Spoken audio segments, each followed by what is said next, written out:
9, 10, 11, 12, 13, 14, 15, 16, 17, 18, 19, 20, 21, 22, 23, 24, 25, 26, 27, 28, 29, 30. Next ಈಗ ಇದಾದ ಮುಂದೆ ಅಲ್ಲಿ ಗ್ಯಾಪ್ ಬರ್ತದೆ. ಈಗ ಪುನಃ ಏನಾಗ್ತದೆ, ಪುನಃ ನಾಟ್ ಹಾಗೆ ನಿಲ್ತದೆ.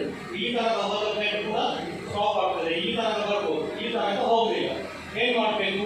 ಇಬ್ಬರು ಕೂತ್ಕೊಳ್ಬೇಕು ಒಟ್ಟಿಗೆ, ಒಬ್ಬರಿಗೆ ಒಬ್ಬರಲ್ಲಿ. ಅವ್ರು ಬಿಟ್ಟ ಕುರ್ತಿಯವರು ಇಮಿಡಿಯೇಟ್ಲಿ ಸ್ಟಾರ್ಟ್ ಮಾಡ್ತಾರೆ. ಇಲ್ಲಿ ಟೈಮ್ ಕೊಡಬಾರ್ದು, 1-2 ಸೆಕೆಂಡ್ ಟೈಮ್ ಕೊಟ್ಟರೆ ಪುನಃ ಅಲ್ಲಿಗೆ ಬಂದು ನಿಲ್ತದೆ. ಇದು ಇಷ್ಟೇ ವಿಷಯ ಮಾಡ್ತದೆ. ಇದಕ್ಕೆ ಪ್ರಾಕ್ಟೀಸ್ ಬೇಕು. ಸೊ ಪ್ರಾಕ್ಟೀಸ್ ಯಾರ ಮೇಲೆ ಮಾಡಬೇಕು? ಲೈವ್ ಮೂವ್ಮೆಂಟ್ ಬಾಡಿ ಮೇಲೆ, ಜೀವಂತ ಇರುವ ವ್ಯಕ್ತಿಗಳ ಮೇಲೆ ದಯವಿಟ್ಟು ಮಾಡಲಿಕ್ಕೆ ಹೋಗಬಾರ್ದು, ಡ್ಯಾಮೇಜ್ ಆಗ್ತದೆ. ಸೊ ಅದಕ್ಕೆ ಮ್ಯಾನಿಪೇಟ್ ಕೊಡಬಾರ್ದು. ನಿಮ್ಮ ಬಳಿ ಮ್ಯಾನಿಪೇಟ್ ಇದ್ದರೆ ನೀವು ಕೂಡ ಇದನ್ನು ಪ್ರಾಕ್ಟೀಸ್ ಮಾಡೋದು. ಸಾಕಷ್ಟು ವಿಡಿಯೋಗಳು ಯೂಟ್ಯೂಬಲ್ಲಿ ಸಾಕಷ್ಟು NDRF ವೆಬ್ಸೈಟ್ ಇರೋದೇ ಸ್ವಂತ ಮಾಡಿ ಎಕ್ಸ್ಪ್ಲೈನ್ ಮಾಡ್ತಾರೆ.